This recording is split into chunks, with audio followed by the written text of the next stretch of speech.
Hello everyone, I am your teacher for this question. Let me explain this question to you now. The question says that if fx equals to cos log x, then fx into fy minus half fx by y plus fxy.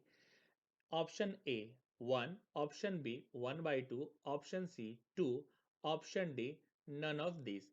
Question में लिखा है fx equals to cos log x, then fx into fy minus half fx by y plus fxy. Option A 1, option B 1 by 2, option C 2 and option D none of these.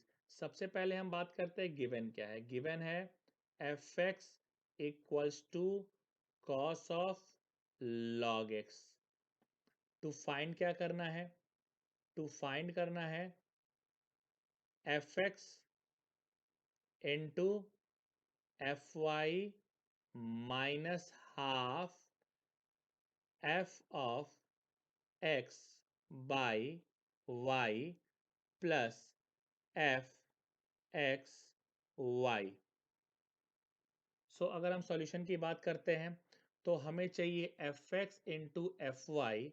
सो अगर हम values को put करके देखें तो मुझे यहाँ मिलेगा cos log x into cos log y minus half cos log x by y, and this can be written as cos log xy.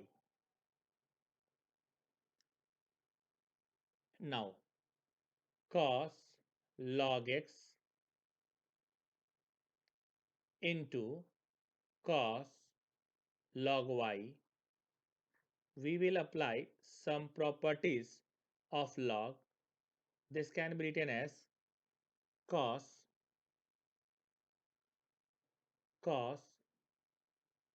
log x minus log y, and plus cos log xy can be written as log x plus log y.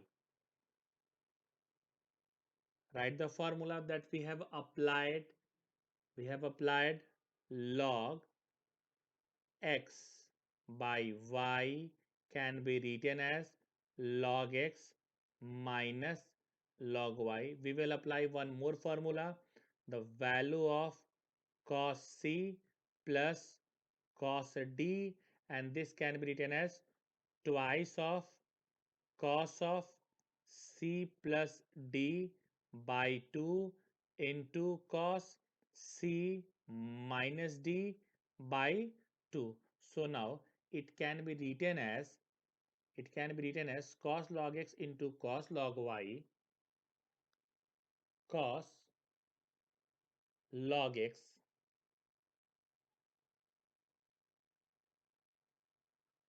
into cos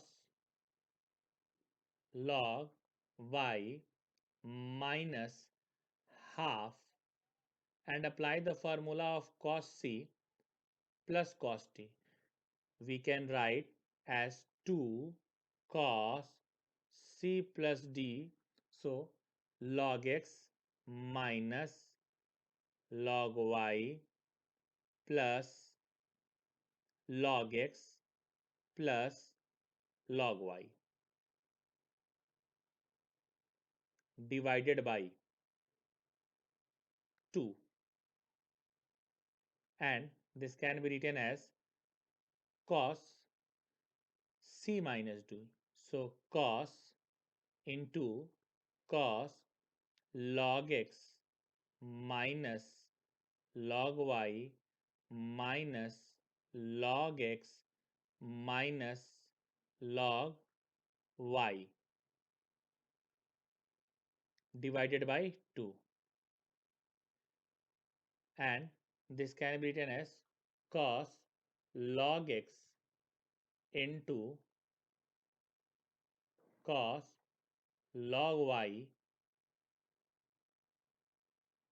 minus 2 and 2 cancel out, log y cancel out 2 log x by 2. So this will be cos log x. And now into log x cancel out minus 2 log y by 2. So it will be cos minus log y. Cos minus theta will be plus cos theta. So this can be written as cos log x into cos log y and minus cos log x into cos log y. So these two things will be cancel out and this will be cancel out. So required answer will be, the final answer will be 0. So now let's talk about the options. Consider the options. The option A is given 1, B is 1 by 2, C is 2 and D is none of these. So our option will be D, that is none of these will be the required answer of this particular question. So I hope you have understood the explanation. Thank you.